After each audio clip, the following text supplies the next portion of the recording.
Bom dia, meu amigo Marco Túlio. Ontem aquele papo que nós tivemos acerca de Napoleão lhe interessou, né? Afinal, você é um médico que é interessado, né, por cultura e isso é muito interessante. Lembro-me bem de quando você e seu irmão, Dr. Abdias, foram meus alunos lá no Farias Brito, da Senador Pompeu. Então, essa amizade foi construída desde desse remoto tempo, né? Pois muito bem. Bom, Napoleão Bonaparte nasceu no reino de Gênova. A Jácio, né, ou Aiácio, como queiram, capital da ilha da Córcega, estava militarmente ocupada pelos franceses, mas, a rigor, ela pertencia ao reino de Gênova. Inclusive, a língua local, não é, era um italiano assim meio que latinizado, né? Não era aquele italiano linear que se fala hoje em toda a Península Itálica. Napoleão não era um nobre. Carlos Bonaparte, Letícia, seus pais, não eram propriamente, é, digamos, parte da elite da ilha de Córcega, mas longe de ser pobres. O Napoleão Bonaparte, ele, juntamente com a família, né, Napoleão tinha 7 irmãos, se transferiram para a França. Napoleão foi, a priori, para Paris, entrou na escola militar de Brienne, era discriminado, sofria bullying, porque tinha baixa estatura, e optou pela carreira militar. Favorecido pela Revolução Francesa, aconteceram deserções, aconteceram mortes precoces de oficiais graduados. Então Napoleão, com apenas 30 anos, atingiu o posto máximo de general. Era um estrategista, era um intelectual brilhante.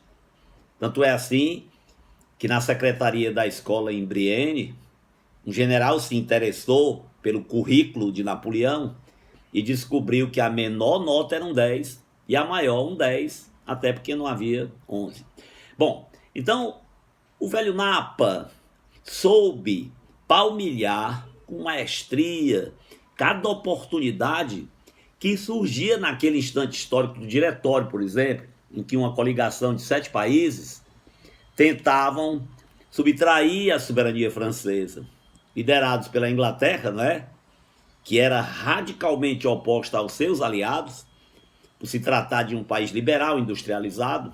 Áustria, Prússia, Rússia, Portugal, Espanha, Bélgica, Holanda, era só um, não é? Ofereceram auxílio militar à Inglaterra para tentar obstruir as pretensões de expansão da França. O diretório, que era uma formação executiva composta por 5 membros, era incapaz. Havia inflação, havia estagflação, porque a economia estava basicamente destruída, não é, pelos 10 anos de Revolução Francesa. E o Napoleão se candidatou a superar essa crise. Como se tratava de um estrategista de guerra, não é, de um homem muito inteligente, carismático do ponto de vista pessoal, a sociedade o apoiou. Então Napoleão, depois de uma vitória brilhante contra a coligação dos Sete no norte da Itália, né, no sul da França, ali nas margens do Rubicão, que é o rio que divide essas duas nações, se projetou para sempre. Primeiro como cônsul, né, onde habilidosamente criou o Banco Francês, criou os liceus, conseguiu a paz de Amiens com a igreja e a trouxe para o seu lado, conseguiu, com a concordata de Worms, estabelecer uma relação muito, muito respeitosa com a igreja, mas ao mesmo tempo dominativa. Napoleão era genial, não é? Sutil e genial. Napoleão escreveu em 1802 o Código Civil. E com essa obra, ele vai cair nas graças universais das camadas sociais dominantes. Napoleão com o Código Civil, sacraliza a propriedade. Do ponto de vista filosófico, propriedade sempre existiu, é verdade, mas muito mais no sentido coletivo ou temporário. Porque, na verdade, se você lê, por exemplo, Jean-Jacques Rousseau, percebe que ele considera que a propriedade privada nasceu da força. É famosa a frase de Jean-Jacques Rousseau que diz que se o primeiro homem tivesse evitado que um colega seu cercasse uma área e dissesse isto é meu, os problemas sociais seriam bem menores. Então, para minorar as injustiças sociais, é preciso que todos tenham o suficiente e que ninguém tenha demasiado. Então, Napoleão, ele sacraliza a propriedade. Então, essa discussão filosófica e também do ponto de vista jurídico deixam de ser pautas referenciais de discussões internacionais a partir do velho Napa. Compreende? Entenda o porquê da idolatração do nome de Napoleão, não só pela burguesia francesa, mas também mundial. A partir de Napoleão, a revolução do igualité, liberté e fraternité ganhou palcos redondos, porque foi para o Japão com a revolução da era Meiji. O país se moderniza a partir dessas ideias, mas, naturalmente, institucionalizadas no Código Civil de 1802 de Napoleão Bonaparte. Bom, Napoleão era proporcionalmente inverso no que diz respeito às suas pretensões. Era um megalômano de carteirinha. Quis, num determinado instante, colocar o mundo à disposição da França para lhe oferecer condições de desenvolvimento. Eu diria até que, a priori, foi bem sucedido. Napoleão anexou a Península Ibérica, por exemplo, por isso, a vinda de Dom João VI para o Brasil, a capital do Império Colonial Português, em 1808 até 1821, será o Brasil, nosso país. O Napoleão ocupou a Áustria, ocupou grande parte da Prússia, que é a atual Alemanha.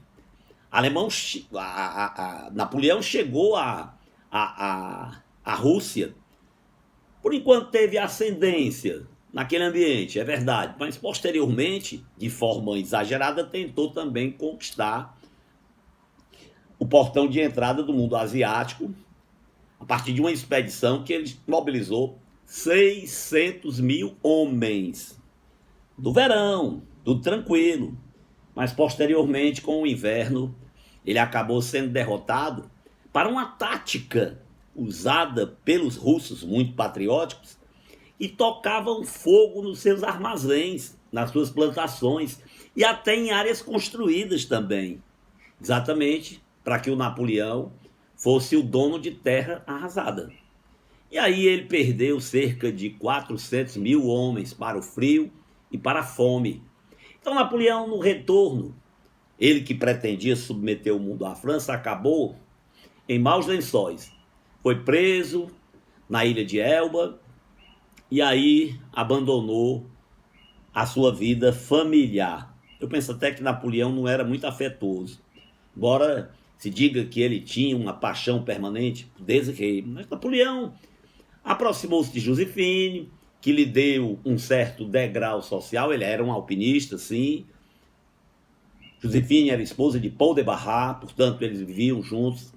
Há inclusive uma polêmica com a Igreja Católica, porque Napoleão, quando se autocoroou imperador, dando um golpe no consulado, na República Francesa, da qual ele havia feito parte como executivo, convidou o Papa Pio VII para ser o seu coroador, porque aquilo lhe daria um prestígio maior, daria credibilidade ao império. Só que no momento em que o Papa se aproxima e questiona a relação comborciada dele com Josefine já era uma mulher casada, Napoleão toma a coroa, ou as coroas do Papa, se autocoroa e coroa Josefine.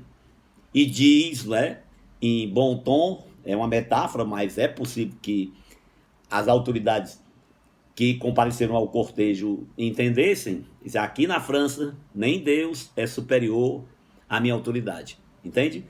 Ou seja, vai estabelecer com a igreja uma relação de padroado, ele é quem vai ordenar as autoridades religiosas e dará a si o direito do beneplácito de examinar qualquer ato do Vaticano que entrasse no seu país. Então esse é o Napoleão, né, que nós conhecemos. Muito bem. Bom, Napoleão fugiu de Elba, restaurou o império por 100 dias, mas aí na Batalha de Waterloo, na Bélgica, ele foi derrotado para a coligação dos Sete.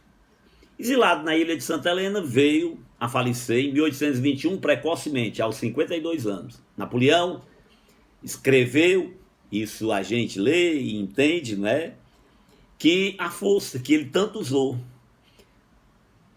O que me perturba é a impotência da força entre os dois poderes, força e intelecto, é sempre a força que acaba perdendo. Olha aí, que lição, né, Napoleão deixa para a posteridade.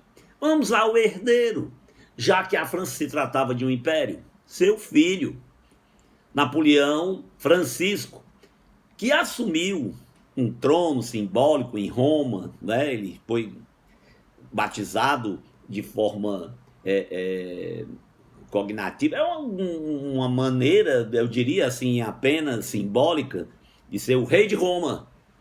Na verdade, essa criança, filha de Maria Luísa, fruto do seu segundo casamento, nunca chegou a ter importância histórica relevante. Acabou morrendo em Viena, não é? Vítima lá de uma infecção pulmonar, morreu de forma precoce. Então, surge na história, mais tarde, um Napoleão III, que era sobrinho de Napoleão. Não se sabe se era filho de Paulina, irmã de Napoleão, ou se era filho de Luís, o irmão caçula de Napoleão. É uma figura obscura, mas que conseguiu, graças ao discurso, mascarar o que verdadeiramente era e conseguiu um espaço político pelo fato de lembrar a glória de Napoleão quando pretensamente quis dominar o mundo. Mas Napoleão Bonaparte, como analisou mais tarde Karl Marx, né, que o conheceu, é uma farsa. Diz que a história se repete, a primeira vez como tragédia e a segunda como farsa, pois Napoleão III, ou Luís Napoleão, sobrinho, né, que é o filho do Luís, era uma farsa.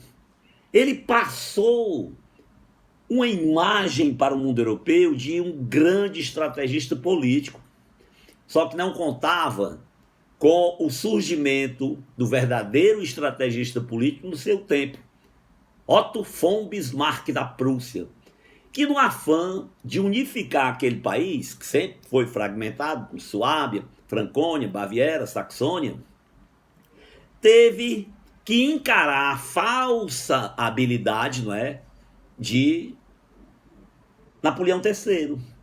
O próprio Bismarck teria dito na imprensa europeia que a inteligência de Napoleão III, esse sobrinho de Napoleão, que depois a gente vai pesquisar, porque já há na Europa quem considere que ele, depois de estudar o DNA, não comprovou parentesco com Napoleão. Olha aí que pessoa obscura. Bom, foi assim. Primeiramente, Luís Napoleão conseguiu chegar à presidência da República Francesa. E quando Napoleão morreu, a República foi restaurada. Só que em 1848, se aproveitando da debilidade de um rei chamado Luís Felipe, que é um bolo mole, não é?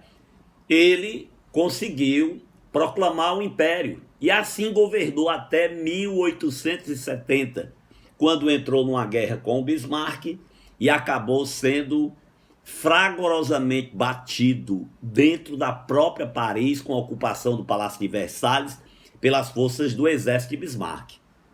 Pois muito bem, então Napoleão III acaba se evadindo do país, né? Ele vai buscar exílio no exterior, quando dizia para os franceses que preferia a morte a abrir mão da soberania de seu país. Ele foi o primeiro a se evadir.